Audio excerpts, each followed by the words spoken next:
Hello kids, welcome to Children World.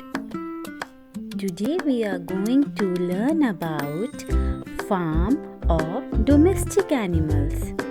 Farm or domestic animals are those animals that are kept by people. Dog,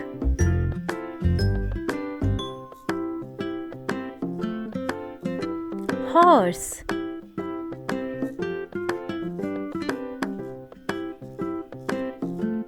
cow,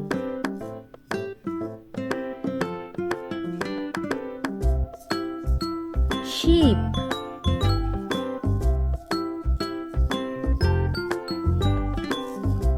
hen and rooster,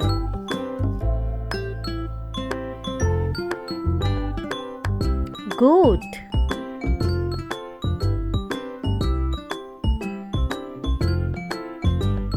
donkey,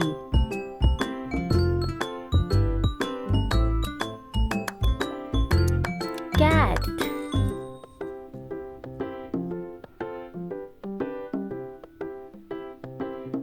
pig,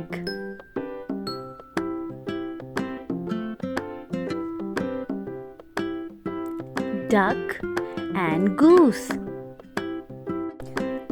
I hope you all like this video. Thanks for watching.